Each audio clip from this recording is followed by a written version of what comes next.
This is a video about the different forms of code. By learning about these different forms, I think it'll be possible to give good advice on how to advance a piece of code, how to work with it, and how to apply different forms to different problems. But before we can get into all of that, I need to explain what I mean by forms in this video.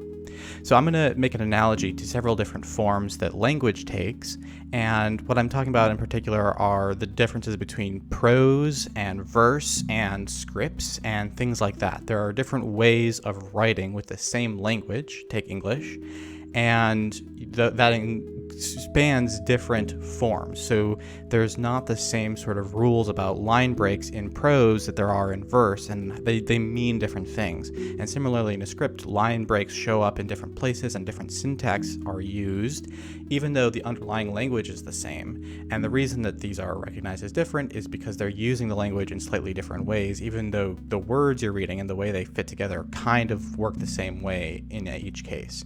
This is even more true in the case of programming, where whatever way you actually intend for the code to be organized, the computer interprets it in exactly the same way at the end of the day. So when code takes on different forms, it's mostly a matter of organizational choices and stylistic choices that serve different purposes. So some examples of what I mean by forms are a program, a library, an engine, test code, and example code. Those are all the different forms I'm going to talk about in this video. Now, I don't think that's a full list of all the possible forms. I think if you thought about it, you could find forms that exist in between those points, or you could find totally different forms of code, places where you write code down for reasons and in styles that don't match with either of those. So I'm not going to try to argue that this is a complete list or anything like that, but I think once I use those examples of forms, if you come up with something else and you can recognize how it works differently using the different attributes and thought processes that I'm going to present for these forms, that you'll still be able to benefit from being able to recognize what form your code has. For the most part, I think we can distinguish and identify different forms of code by answering a few different questions. Who maintains the code? Who builds the code? Who runs the code? Does the code communicate something and to whom? And what sort of decisions does the code make?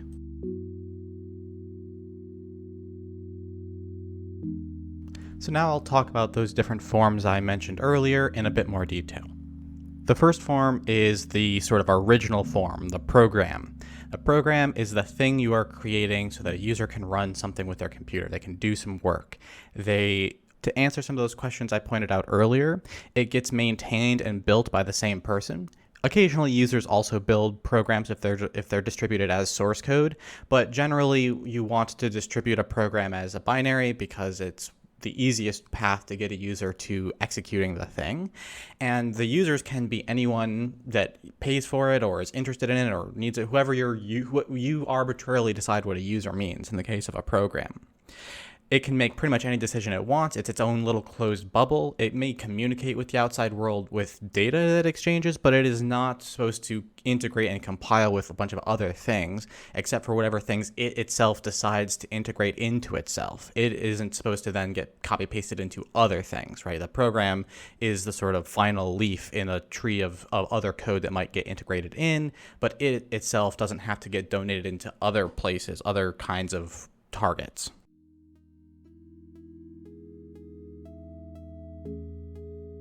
Next, we have the library, another really common, well-understood form. And the library is maintained and built by the same person, but it's also built by a bunch of quote-unquote users, which is a different sense than the way the program is built by a user sometimes. A library is built by other programmers who are integrating it into their programs or using them as dependencies in their libraries and so on. So a big difference between a program and a library is that the library doesn't really get to make any big top-level decisions unless it's willing to make the trade-off of possibly making a decision that some users won't be able to tolerate. A way to think about this is a program is a universal acceptor, if we want to use this sort of blood type analogy. It can take anything into itself without really causing a problem, except the problems caused by dependencies themselves. And the library wants to be a universal donor. It doesn't want to make any decisions that could conflict with other code bases that would then make that library not applicable to that particular use case. The library is trying to make as few decisions as possible and just distribute information about how to solve a particular problem. Now, you could be very purist about that, but sometimes it makes sense for a library to make certain decisions, and that sort of takes it towards being an engine, which is another form that is similar and related to the library. It is also based on reuse, but it's sort of at the other end of the extreme, makes lots of top-level decisions. And so an engine is something that sort of plays the role of a program in that it makes lots of top-level decisions, but it plays the role of the library in that it's not a complete program and still needs to be finished and integrated with something else. Unlike the library, the engine makes a bunch of top-level decisions, so if you're building a program and you start with an engine, a lot of your decisions are already made for you and you are sort of finishing it, whereas if you're a program integrating a library, you still make a bunch of the top-level decisions and the library provides some answers to certain problems while minimizing the top-level decisions it makes. And you can see how there's sort of a spectrum there. If top-level decisions can be fully taken over by an engine or not at all taken over by a pure library, then in between there's a lot of room for engines that are broken up into smaller libraries or libraries that only make a few decisions and so on. So there's kind of a spectrum there between those two forms, and it's not easy to draw a perfect line, I don't think. Test code is pretty different from those. It is not about creating the program that actually does something for a user. In this case, the test program is maintained, built, and run all in the same places, right? The person who's interested in running a test program is the same person building it pretty much exclusively. There's not a lot of reason to run a test program for something you are not maintaining. So test code generally gets built and maintained alongside of a program or a library or an engine. And its purpose is not to synthesize new information out of input information, but rather to synthesize information about code itself. The idea being, while we know we wrote the code, writing code is so complex and difficult that we tend to have to think of code as having mysterious properties that even though we wrote it, we don't necessarily know for sure what those properties are. They can surprise us. And so the tests are there to tell us about the code we wrote itself and not about data that we're putting into it as a user. Finally, there's example code. And the interesting thing about example code is that its primary purpose isn't to be run at all. You can often find examples where they do build, and it's useful when they build because then a user of this example code can step through it and see the example code working. But it's also possible to write example code that doesn't build, that's just like snippets off of a page that you wrote, an article you created to explain how you solved a problem, or off of a language tutorial that's telling you how to piece together a few different ideas. So example code doesn't necessarily have to build. Sometimes it's useful when it does build. But the primary purpose of example code is not to communicate to the computer at all. It's to communicate from one human to another. So example code has a different form than these other things, specifically because its primary purpose is communication of a concept human to human, and the computer being able to build it is sort of an added bonus sometimes. So the big idea here is now that we understand the forms, we can go through different attributes of code, things we can increase or decrease in the code we write, and discuss when it's a good idea and a bad idea to increase or decrease these different attributes by tying them in with the different roles those different forms have. And I think that will make it possible to more clearly articulate advice than before we had the idea of forms. And along the way, I'm going to start using a concrete example so that we can ground this conversation in something and not just talk about it in the abstract. So I'm going to pretend like we are evaluating the problem of creating a new two-dimensional physics system for a game that is highly physics-based, and we want to actually be the ones who implement it. So it's not a discussion about should I reuse an existing library or write my own. You're already the person who wants to write the physics system. The question now is just, if I write the physics system, is it a program or a library or an engine and so on? And what would the implications of that be? And also, as I look at these different attributes that I can increase and decrease in my code, what would that look like in the case of a 2D physics system for games? Okay, now we're ready to get started. So the first attribute of code we can look at is the top-level decisions. A top-level decision is anything you do in a piece of code that will affect the way the whole program is structured. So a few easy examples of that are things like memory management strategies and multi-threading and synchronization strategies. And there are many more, and we'll talk about a few more as we go here.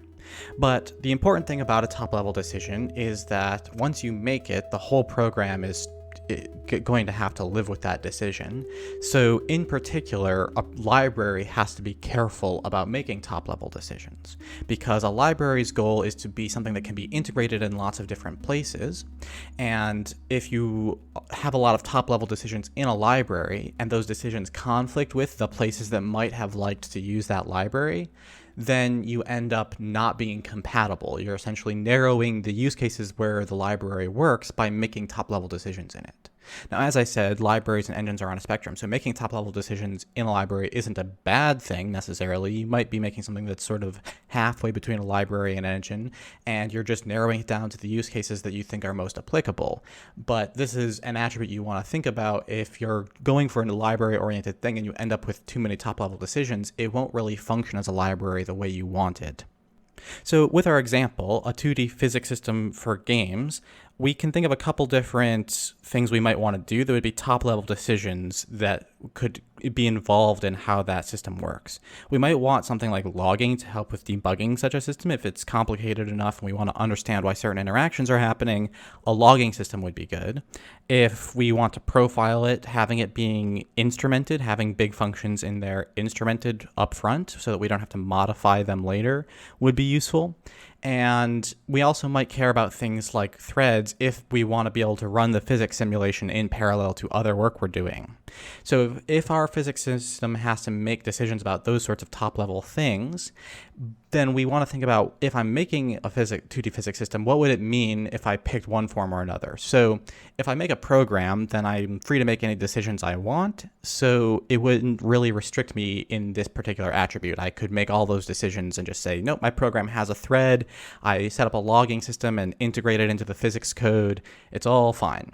If I'm making an engine, it's somewhat similar, although with an engine, you have to think about one other thing, which is how will the program itself interact with all of these top-level decisions. So when I make a top-level decision, I'm not just making it, I'm also figuring out how much access the rest of the program, the user part of the program, will have to those top-level decisions. So for instance, I might want the user to be able to turn on and off different parts of the log, depending on what they care about, or to plug in different versions of the profiler if I don't want to actually make a top-level decision about what the profiler is, even though I'm making other top-level decisions about like what the threads are. On the other end of the spectrum, if I'm making a library and I really need to have that logging and the thread and the other top-level decisions that would be involved in a 2D physics system, if I'm making it as a library, I'm probably going to have to create some kind of abstraction that allows a user to plug in their own ways of doing that.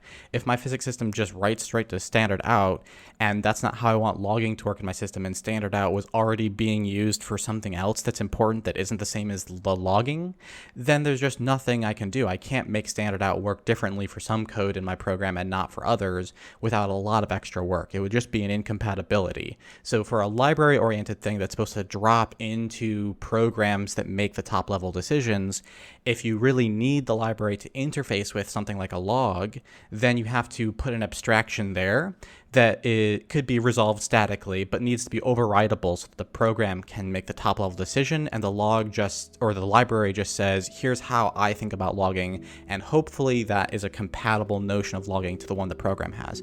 It's still sort of a top-level decision, because if, for instance, the physics system says that when you log, you just put in a string or a formatted string, but the program really wants to also have a handle that says what system the log is coming from, now the user might have to hack around that or something. It might be compatible, it might be slightly incompatible, but appropriate for a log. You know, there are different ways it might work out, but at the extreme, it might just not work out and actually still cause an issue. So it's not perfect, but it does reduce the amount that the library would be making a top-level decision.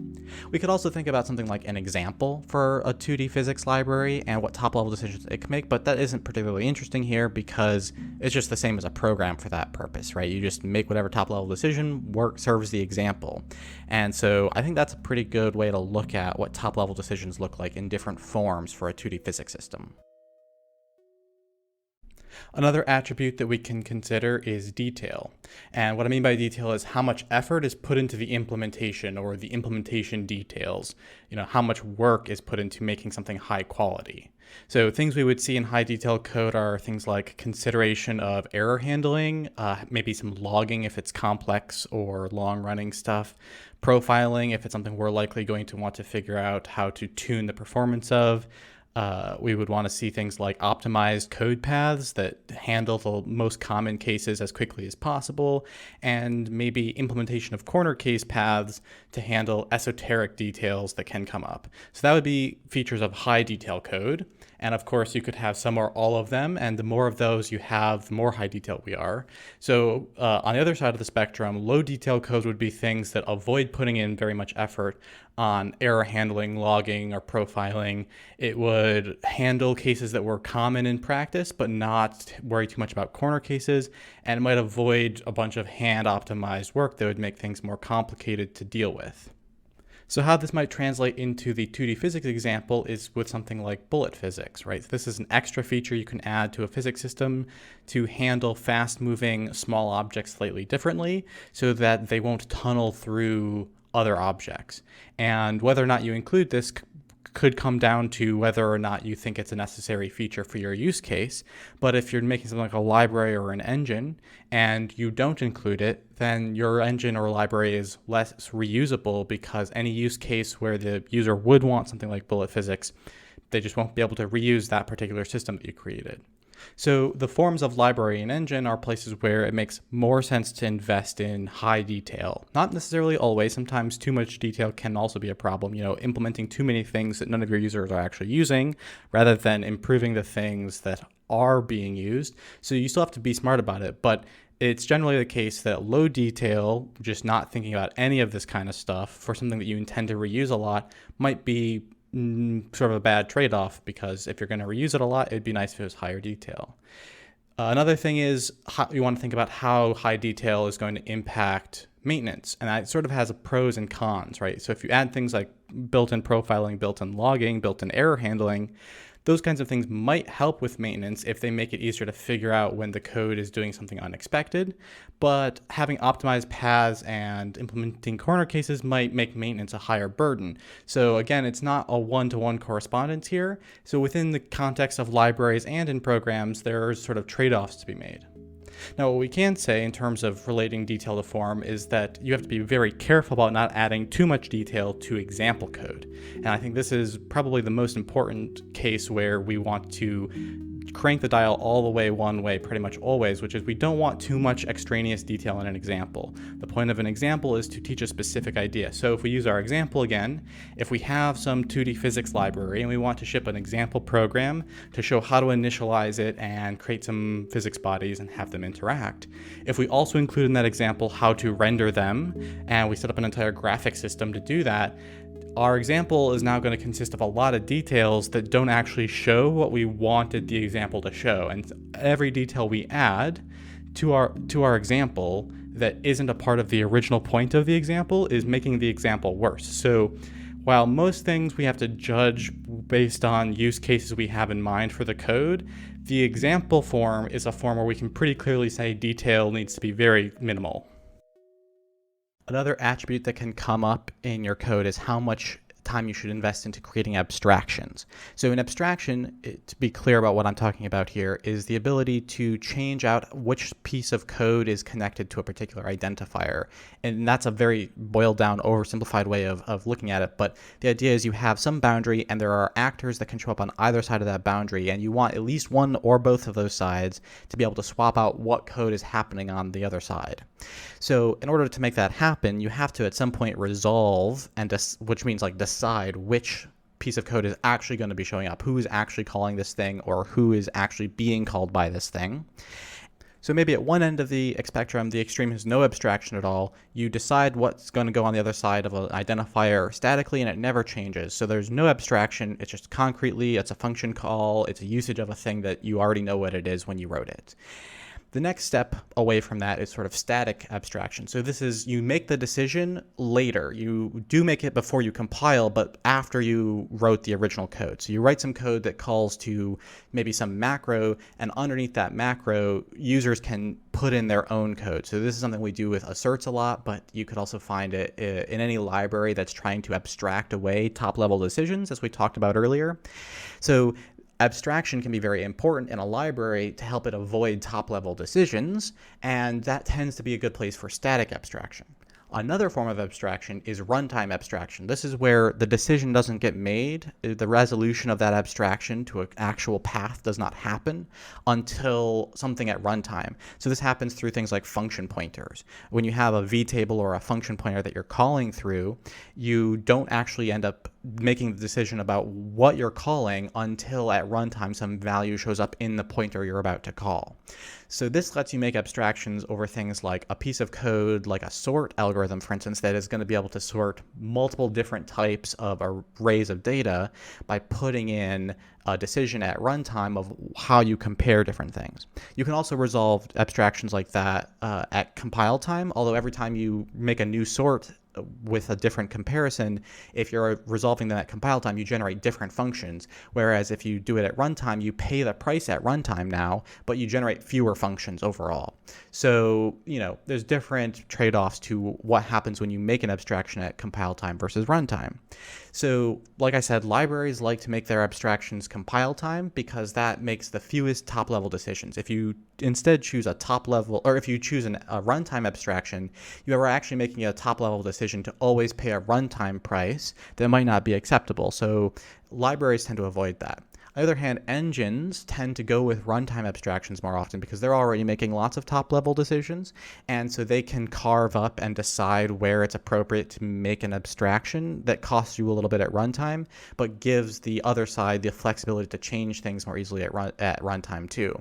Of course, one good argument that I tend to like is that you should prefer static abstractions always, if at all possible, because you can always use a static abstraction and plug in a runtime abstraction, but you can't go the other way around. Once you've decided to use a runtime abstraction, you can't replace that with a static abstraction, in a language like C at least.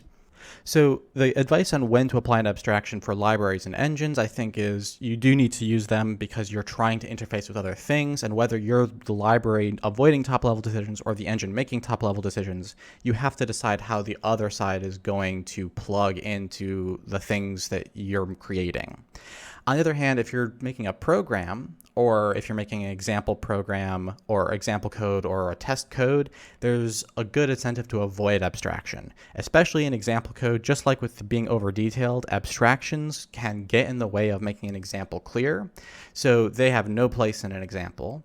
And a test, an abstraction would be a pretty strange thing to use a lot of, but you could have it come up, and you'd have it come up for the same reasons that it could come up in a program. It's just it would be more unusual for it to arise in a test program, I think. But in a real program, as things grow larger, within the program you sort of get little bubbles that are like acting like libraries or engines within the context of the program. So for a large program that has matured, there might be places where it was appropriate to insert runtime abstractions for things like if you're making a UI, for instance, and you have lots of different windows that can pop up, you might want some aspects of your window concept to be shared and then have some runtime capability to switch which details of which type of window you're creating.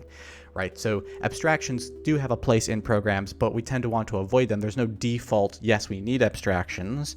They're sort of when they become necessary component of making the implementation better, then you can use the abstraction and it's a good idea. But it's not as automatic as it is in a library or an engine where you pretty much know from day one that designing abstraction is a part of the job. The next attribute we can look at is naming discipline. Now, naming discipline can kind of be the same as top-level decisions when we think about one particular naming discipline issue, which is using short names. If I use the name U32 or log, then I'm making a pretty important top-level decision about how valuable short identifiers will be allocated within my code. If I import a library that's using U32 and I already use U32 and the language doesn't provide any way for me to change the namespace tracing of the library somehow, then I just have a conflict with that library, and I either have to rewrite myself, rewrite the library, or find some way to merge the definitions by compiling them separately but making them equivalent, or some other complex handling of that conflict. So top-level decisions kind of do show up in the naming discipline, but there are other things that show up in naming discipline too. So naming discipline can include things like well-organized namespaces and using the same pattern. So for instance, A from B or B to A over and over again so that it's easy to find the thing a user is looking for once they learn the naming discipline of a particular piece of code they're working with. So naming discipline can be very important for things like libraries and engines that have lots of users trying to discover what things are. Naming discipline can also be about if you're using a top-down or bottom-up naming scheme, which implies different things about how the code should be maintained in the future. So that can be important even in your own code bases, even if you remember what exists and what names they have, which you won't necessarily always do. It'll be even more important if you get the naming direction wrong and you give something a bottom-up name or a top-down name when it should have been the other way around. That's going to make maintenance harder on you later. So careful naming choices can even be important in your own programs. Where naming choices don't matter as much is in something like an example where you're already going to be trying to have as few details as possible. All you're going to want is one very simple short name. It doesn't necessarily need to clarify a whole lot because the whole example is supposed to clarify how something works. If you're spending a lot of time on verbose names, that might actually take away from the point of an example, whereas it would have helped in like the long-term maintenance of bigger pieces of code that is being turned into programs ultimately. Okay, so far I've been mapping most of my advice in the direction from if you already know your form and you want to know whether to increase or decrease an attribute or when to increase it, when it's appropriate to use more or less of different things based on what form of code you're starting with.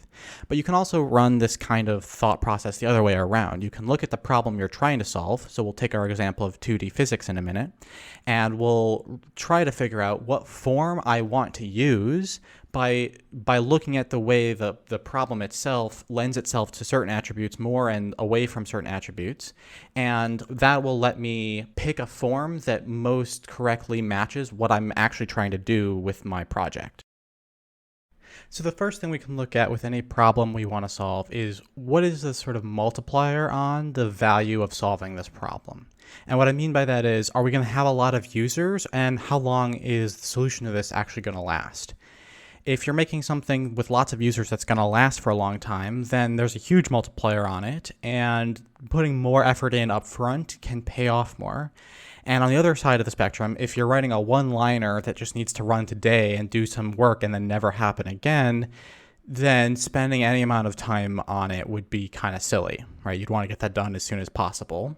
Looking at it through that lens, we can then tie together the decision of whether or not we want to make something reusable with that multiplier. If something's going to have a huge multiplier, so there's lots of users for a long time, then making it more reusable is kind of worth it.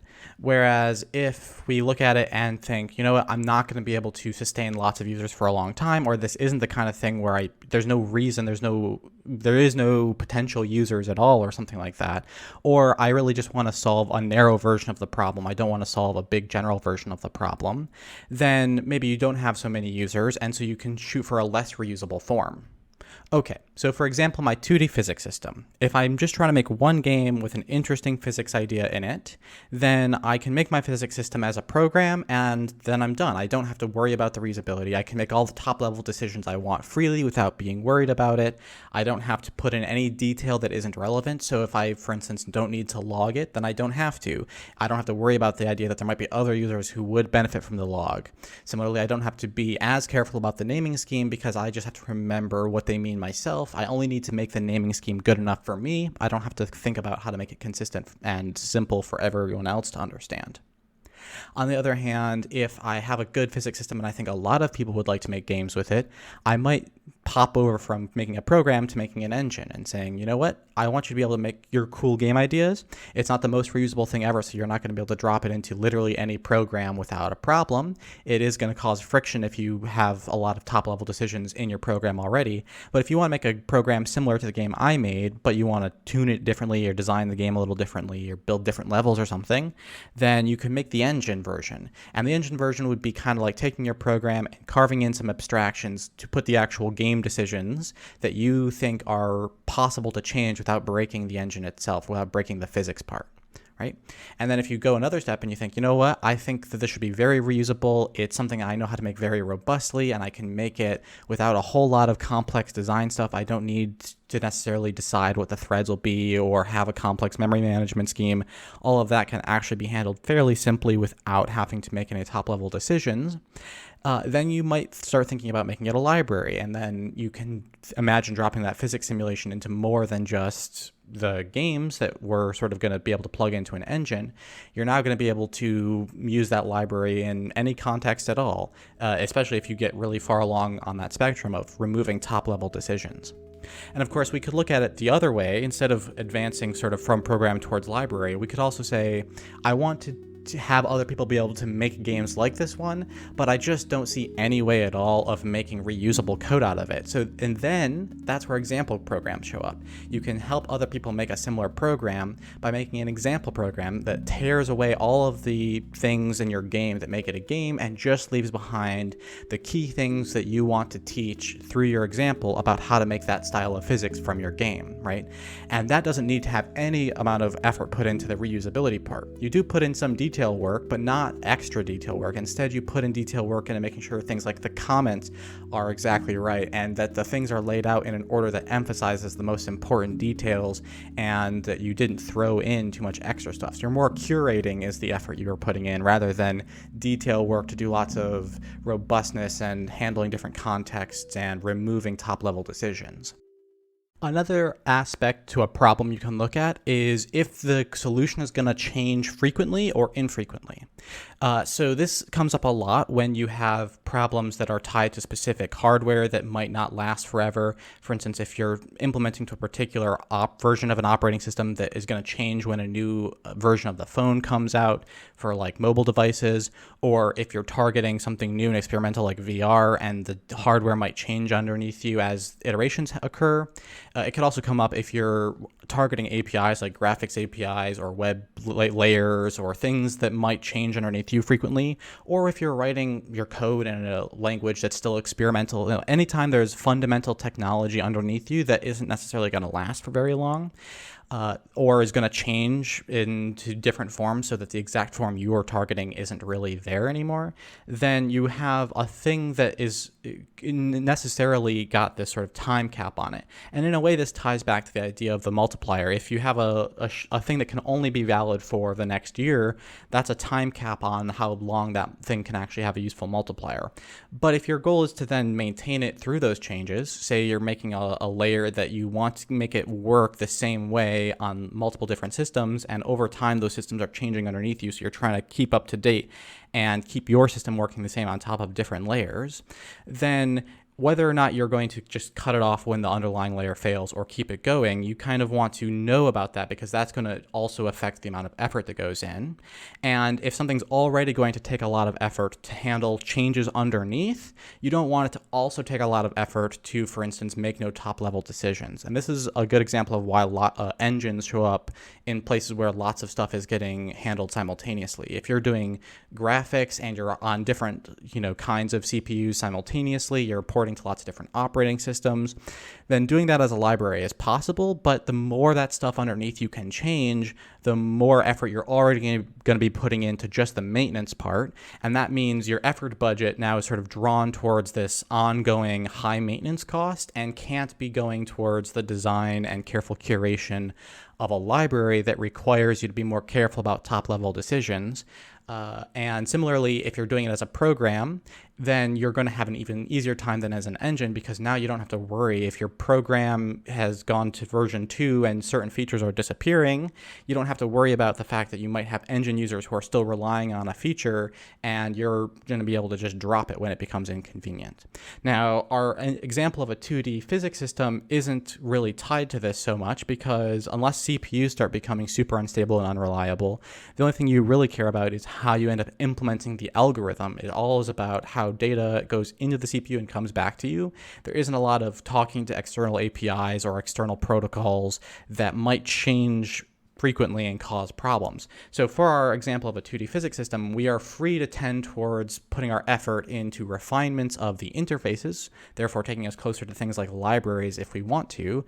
But if we were, for instance, writing graphics along with our 2D physics system, we might then start seeing why we would tend towards an engine or just non-reusable program, and avoid something like reusable library, where it's going to be really hard to stick to the original design of a thing as the underlying layers are forcing us to change. So that's just about everything I have to say here about forms of code, the different attributes that we expect to increase and decrease in the different forms, and the different ways we can pick forms from particular problems. I don't think any of this was an exhaustive list. There are definitely more forms you probably can identify, more attributes you could identify inside of code that work differently in different forms, and other pieces of advice you could give on how to make your code better by associating different things to different forms. If you think this is a useful technique and you want to extend it, go ahead and let me know other ideas you have of forms or attributes or things you could explain with this system. If you think it has some problems, I'd also love to hear about that. Is there a reason why this isn't a particularly useful way to break up and think about different types of code? Let me know in the comments if you have any thoughts on any of this. Anyway, thanks for watching, and I'll see you around. Bye-bye.